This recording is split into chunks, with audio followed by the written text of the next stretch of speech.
Cuando William y yo empezamos como pareja, que nos conocemos, William era un muchacho muy, como que muy penoso, no le gustaba Bastante tímido. nada de negocio, nada de hacer dinero, porque creció en una familia, vaya, que podemos decir como que no necesitaba hacer negocios, algo A así. ver, te voy a cortar un momentico rapidito para introducir esa parte.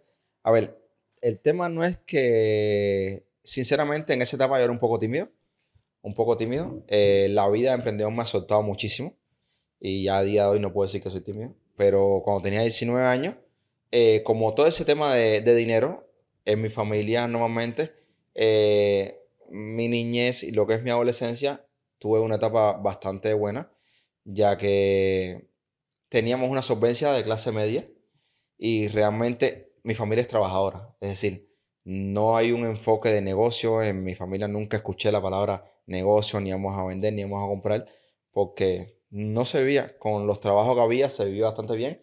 Entonces, por eso es que no tenía esa hambre de crecimiento. Pero sí tenía una chispita adentro que me decía que quería valer por mí solo, porque una persona importante en mi vida falleció, que fue la persona que me crió. Falleció cuando tenía 15 años y es la persona que solventaba todas las necesidades de nosotros. Ese fue un gran ejemplo a seguir por mi parte, pero ahí empezó los problemas porque caímos en una etapa, vamos a decir, de crisis familiar, donde la economía bajaba se me soltó esa chispita, pero realmente no tenía idea de nada hasta que conocí a Julia. Claro.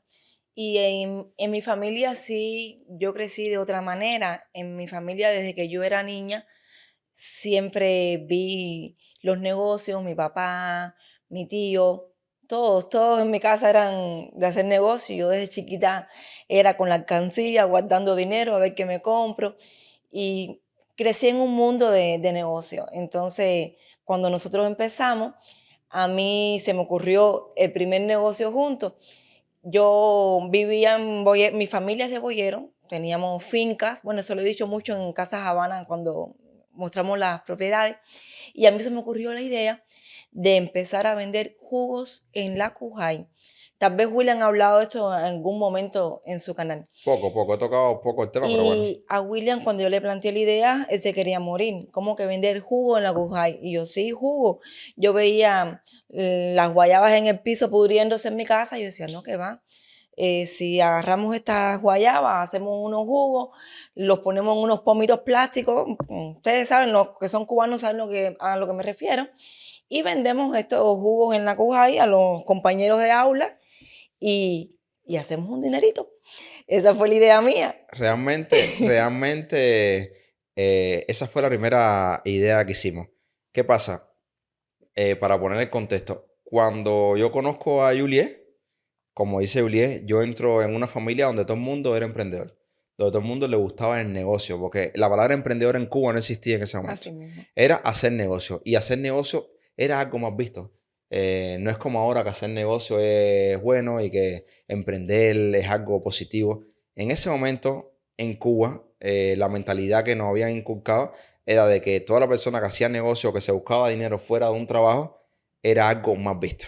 Entonces yo llego a la familia Ulies donde el papá, el tío, la abuela, todo el mundo tenía su emprendimiento, que en ese momento se llamaba su negocio, Sí. y hay un negocio particular que tenía que ver con los videojuegos que había en la casa, y Juliet tenía un equipo de videojuegos para ella, que en aquel tiempo lo Lo alquilaban y ella alquilábamos ganaba 50 pesos cubanos diario. diario por, Dios mío. por eso. Estamos hablando de 50 pesos cubanos, era $2. El dólar estaba a 24 o Sí, 25. pero cuando aquello, William, lo que quiere decir que 50 pesos era bastante dinero. Si una pizza valía 5 pesos cubanos Exacto. y un carro para transportarte costaba 5 pesos cubanos. Entonces, realmente 50 pesos por una persona que está haciendo la universidad era realmente bastante dinero. Y yo llego ahí y veo eso y digo, pero ¿cómo es posible que Julie va a tener más dinero que yo? Que estamos... Entonces, ¿qué pasa? Porque yo tenía, mi mamá en ese tiempo me daba una mesada, vamos a decir, de 500 pesos para yo utilizarlo durante el mes entero para ir a la universidad, transporte, la comida que usaba, y tenía que administrarme con eso. Y al ver que Uli se buscaba 50 pesos diarios y que una semana o 2 semanas podía tener hasta más que yo, y ver que en un ambiente de tanto negocio como que me empezó a despertar eso. Cuando Willy me plantea el tema de los jugos, sinceramente no era algo que me gustó, la realidad. Porque imagínate una persona que nunca ha vendido nada.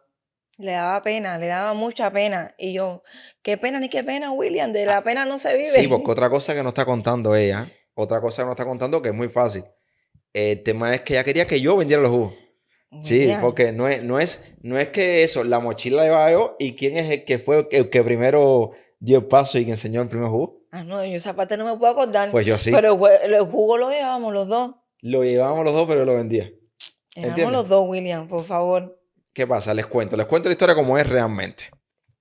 La primera vez que hicimos los jugos, yo acepté. Dije, bueno, ya, 2 pesos cubanos por cada jugo. Vamos a dar 10 pomitos de jugo para probar. Mm, Porque sí tengo bastante memoria con respecto a eso. Y llevamos jugo de guayaba, que es la fruta que más abundaba en ese tiempo. sí, Llegamos al aula, estamos en la universidad. Llegamos al aula, los jugos estaban congelados en la mochila. Llevamos 2 mochilas. que pesaban bastante. Y yo no sabía cómo le iba a decir a mis amistades del aula que yo tenía jugos para vender ahí. Porque me daba mucha pena. Y William me empujaba, dale, William, díselo, díselo. Y yo esperé el primer turno, nada. El segundo turno, nada. En el receso después del segundo turno, me acerco a uno de los amigos, los colegas que tenía en ese momento, que recuerdo y todo quién fue la primera persona. Fue Pavel. Así que, Pavel, si estás viendo este video, por favor, haz los comentarios para que vean que todo esto es real. Y me acerco a esta Pavel y Pavel me dice, le digo yo a Pavel, Pavel, tengo ahí juguitos para vender, pero bajito. Díceme, ¿qué cosa? Que traje unos juguitos para vender. Y Pavel lo primero que hice fue partirse la risa. Imagínense la cara mía. Yo que soy negro me puse rojo. Cuando Pavel se parte la risa. Y yo, Pavel, así no te rías. No, unos juguitos. A ver, dame uno. Y yo voy con tremenda pena para la mochila, lo abro y le doy un juguito a Pavel. La mochila roja. La mochila roja Adidas. Buenísimas las mochilas esas. Pavel me da los primeros 2 pesos que llegan a mi mano de nuestro primer negocio. En cuanto todas las amistades la vieron, que Pavel tenía un jugo, le preguntaron, ¿ese jugo no? Will no está vendiendo. Vendimos los 10 jugos en nada. Y ya, así entonces empezó todo, ya no íbamos con 10, empezó a incrementarse, 20, 30, y entonces íbamos a la escuela con más jugo ¿Qué que con libro? libros, Fue una etapa, en la realidad. fue una etapa realmente bonita. Fue nuestro Sí. primer emprendimiento.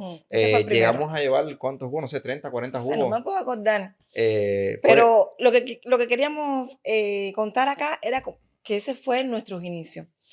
Eso es importante, que se den cuenta de que para comenzar no hace falta tener dinero.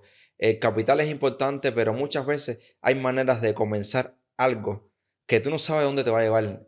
Todas las grandes empresas, todos los grandes negocios empiezan con nada.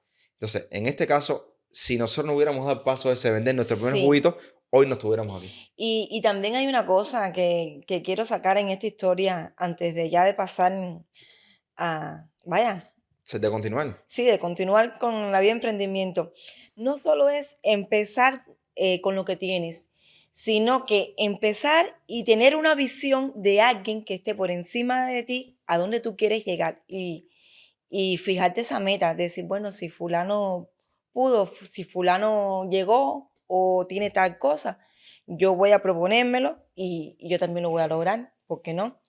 Y es lo que hicimos nosotros.